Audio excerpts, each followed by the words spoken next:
Hey guys, what's up? This is Bry. Thank you for your kind words and feedback on the new videos. I think I'm calling these number ones. The number one thing I'm thinking about this morning. This morning, thinking about a couple different things. Just wrote a little weekly email to our members. Core theme there is our Optimized Coach Class 3 starts in 2 weeks. Very exciting. I also shared these videos and basic overview of the Mastery series, what I've been working on. You can check it out again at optimize.me/coach.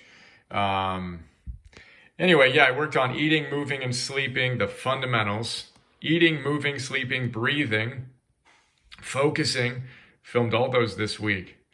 It's a pretty awesome week. Now I am preparing for celebrating. Then we're going to do prospering. Then we're going to wrap up the program. So here's a look at my messy process. So I've got another several mini deep work blocks to go into the preparation for my class. So I'll wind up having a really tight, let me see, I can show you. So here, that's the stack of notes for the Mastery Series. 300-day program, 25 sessions over these 7 modules. I'll walk you through them in detail. But eating, right? So it gets boiled down to my 10 ideas, and then each of them gets its own page. So when I film it, I take a break between each of these, kind of check my little notes here, then boom, 1, 2, 3, 4, 5, 6, 7, 8, 9, 10. So I've got eating, we've got moving, 10 ideas, we've got sleeping, and I've walked you through that, and breathing, etc. So anyway, I've got 25 of these sessions, but it starts out really ugly, painfully ugly. I've got all these notes, and I've already gone through and thrown away a ton of other notes that I had that just weren't going to fit, or I refined them or whatever. But the basic class, just to give you the kind of messy overview, celebrating is really important. So you get your eating, your moving, you're sleeping, you're breathing, you're focusing right, but we need to remember to celebrate life. It's too easy to have really high standards, then fall into the trap of what I call the paradox of optimizing, where you want to hold your high standards, but you got to enjoy the process right now, right? So this class is going to have 3 main parts that I'm still kind of finalizing and figuring out how I want to flow it. But it starts with radical acceptance. If you want to celebrate your life, you have to radically accept it. That's a phrase from my coach, Phil Stutz. Radical acceptance. You need to radically accept yourself, all of your imperfections. There are no perfect human beings, and you and I will not be the first. You got to wear your scars like medals. Common humanity. Everyone goes through challenges. Radically accept yourself, all your idiosyncrasies, etc. Then radically accept reality. Quit arguing with reality. We'll talk about some Stoic ideals here. Joseph Campbell got some great wisdom there. But Byron Katie, she says, whenever I argue with reality, I lose, but only 100% of the time. We need to radically accept reality if we want to have a shot at celebrating it all, right? Then we want to radically accept failure. We're going to talk about the fact, Joseph Campbell says, when you follow your bliss on the hero's journey, there's a chance for bliss, but there's also the chance for a fiasco. Derek Jeter once said that if you want to hit the game-winning home run in Game 7 of the World Series, you need to be willing to strike out in that same batter's box. You go for heroic things, bliss, fiasco, you got to be willing to radically accept failure. And if you don't, good luck celebrating life. So we start with acceptance, then we're going to move into gratitude, and I'm still figuring out how I want to frame this, but gratitude is crazy. How quickly it boosts your well-being. The leading scientist in gratitude, Robert Emmons, says that it's a greater predictor of your well-being than almost any other virtue. Zest, your life force, your energy is the number 1 predictor of your well-being, which is why we spend so much time on it. Then tied for second are hope, your belief that the future will be better because you have the ability to make it so, and you'll do whatever it takes. And then gratitude, that you're grateful for the blessings you have in your life. You don't take things for granted, you take them as granted. So we're going to talk science of gratitude. It's crazy what it does for us. Then we're going to talk practicing gratitude. So we accept, then we're grateful for, then we get into celebration. We're going to talk about how to celebrate, BJ Fogg has some great ideas on this, behavior design guru. So does Seneca. Seneca has a bunch of great ideas on everything. We'll talk about him as well on euthymia, knowing your path, and then walking it powerfully. That's one way to celebrate. Then finding opportunities to celebrate. I'm going to suggest we win all day, every day. We have the breakfast of champions, we have a lunch of champions, and a dinner of champions. I literally start every single day with my journaling, but that is preceded by my prior wins. And then if you look at my wins and the things I'm most proud of in my life, every single one of them came with failure. Literally, I failed, then I persisted, then I succeeded. I'm going to talk about the fact that hero bars, the things you're most proud of, there's some salt from the sweat in there and from the tears. We got to embrace failure. We've got to know that it's not supposed to be easy, yet we've got to remind ourselves of what we've done in the past that has led to our success. Then we end all of our classes with what's the number one thing you're going to do today to write that prescription for yourself, etc. And then in this case, what are you proud of? What have you done in your life that you're really proud of? How have you grown over the last 2, 5, 10, 25, whatever years? Really appreciate that, because as we actualize and strive to actualize and hold these high standards, we got to remember the paradox of optimizing, that you don't want to be a perfectionist and spin out and always need to do things perfectly in order to feel good about yourself. You want to radically accept, you want to be grateful, and you want to celebrate. I'll be sharing more on this as I get more clarity on it, but just wanted to share the high-level, messy process, which in itself is important to remember. Nothing comes out perfectly. No one we admire just does things perfectly out the gate. The other thing I did this morning, by the way, just to share with you another number one for me from this morning, Abraham Maslow, what one can be, one must be, extraordinary human being. I found this book recommended by another positive psychologist, The Unpublished Papers of Abraham Maslow. We have notes on 2 of his books, Motivation and Personality and this Toward a Psychology of Being. This book literally has 1 Amazon review. No one has read it, but it is ridiculously awesome. Thank you, Scott Barry Kaufman, for the recommendation. It's his unpublished stuff. He passed away at 62 years old of a heart attack, and he had all this unpublished stuff, and letters and whatever. So it's a very intimate portrayal.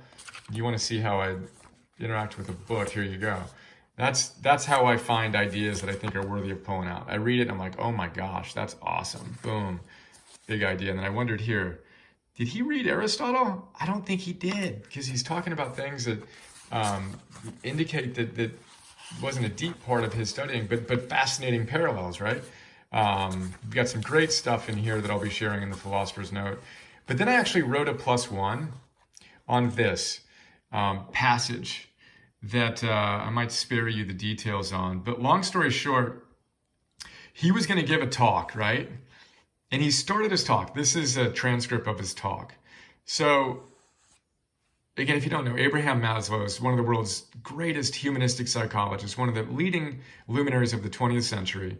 And in this talk, he talks about how he struggled, right? And so he was going to give a talk at the University of Maine, and then he shows up and his first words are, "I changed my plans this morning. I was going to give a talk on what you expected me to, but then I realized, you know what? There's something else within me." And he says, "I don't even have any notes with me." And I'll actually read it for you a little bit here. Let's see if I can do that without making you nauseous and dizzy. "I do not have any notes with me, yet I am willing to try to talk about this subject. I also confess that I'm a little shy and timorous with the topic. Then it occurred to me that this shyness has been a characteristic feature of my own intellectual work. Whenever something new pops into my consciousness, I initially fight it. In the analytic sense, I experience..." Timex watch going off, stand up, do burpees. "In the psychoanalytic sense, I experience resistance often involving just plain fear. I develop insomnia, cold chills, even poor digestion. Yet I also feel a kind of pride, as though I am wrestling with something strong. And slowly it dawns on me that something is cooking intellectually inside. So by now, at the age of nearly 60, I know that if I begin to suffer from insomnia, digestive problems, glumness, and grimness, it is actually a good sign. My wife will aptly comment, 'Something good is cooking, isn't it, Abe?'" And he says, I am just at the point of developing a new theory, and I'm not quite courageous enough to fully accept its implications. It almost frightens me. I am scared of what it may mean in overturning mainstream psychological notions, and it rouses a whole conflict of pride and humility, hubris and fear. Well, let me try it, and if my voice begins to quiver, you will understand why. How amazing is that? Then he goes off on this new theory that he's really literally figuring out in discussion with his audience. And it's just so beautiful for me to see a hero doing the work. And again, we think that they don't suffer, but they do. So anyway, one of the other things I did this morning was write a +1 on it. It's called Maslow on glumness and grimness, when it's actually a good sign. And just emphasize the fact that these people we admire experience that insomnia, that sleepless nights, digestive problems, angst, etc. It's not just us. We all, when we push our edges and we're trying to do great things, experience this. It's time to accept, to be grateful for the opportunity to go do great work, and to celebrate every moment we are blessed to be alive and give ourselves to the world, hopefully even a little bit more fully. When? How about today? Hope you have an awesome day. See ya. Hey guys, this is Bri. Hope you enjoyed that video. We have a lot of people ask us what Optimize is all about, so I just wanted to give you a super quick tour of our site, tell you what we do. We do two primary things. We have an Optimize core membership, and we have an Optimize coach certification program for people that want to go from theory to practice to mastery. So the core membership is basically $10 a month, depending on whether you do monthly or annual, and you get instant access to over 500 philosophers' notes, the 6-page PDF, 25-minute or so MP3 recordings of these great books. And then you get over 1,000 Optimize +1s, 50 Optimal Living 101 masterclasses, etc. And we have a free trial the team set up. Get it, free for 14 days, and then go from there if you like it. So we're blessed to have a lot of people who subscribe to this, including some of my friends who happen to be some world-class peak performance gurus like Tal Ben-Shahar, who taught the two of the largest classes in Harvard's history, starts every day with Optimize. Ben Greenfield, friend and coach. Optimize is, bar none, my go-to source for taking a deep, efficient dive into some of the world's best books via the Philosopher's Notes. It's an indispensable resource. Thank you, Ben. Marcy Shimoff loves Philosopher's Notes. Mark Devine, retired U.S. Navy SEAL commander, dear friend, who starts his days with Optimize +1. Win in the mind routine to charge him up for the day's battle. If you're serious about leading heroically, I recommend you use them too. Hoo-yah, thank you. And 10,000 plus other awesome humans around the world. That's the core membership. Then we have, and I should say we have apps. Excuse me, you can get apps, iOS and Android. We feel pretty proud and blessed to have basically a 4.9 ranking and people saying some great things. You can check that at optimize.me/apps. And then our coach program is all about helping you master yourself so you can serve heroically, so you can empower others to do the same. We have trained over 1,000 Optimize coaches from over 50 countries. And really excited about this. This is one of the core levers for us to fulfill our mission to change the world one person at a time, together, starting with you and us today. We've been told that, here's one little thought, and we have hundreds of testimonials you can check out about how it's transformed people's lives. And if you want to be a coach, you're coaching practice. Now, half the people who do this want to be coaches. The other half just want to master their lives. But Barb, a coach of ours, says, I already had 2 coaching certifications, but Optimize Coach was indisputably the most valuable I have taken. Thank you, Barb. Honored to be part of your life. You can learn more about what we're doing with Optimize Coach at optimize.me/coach. There you go. Hope you're doing great. Look forward to sharing more with you soon. Have an awesome day. See ya.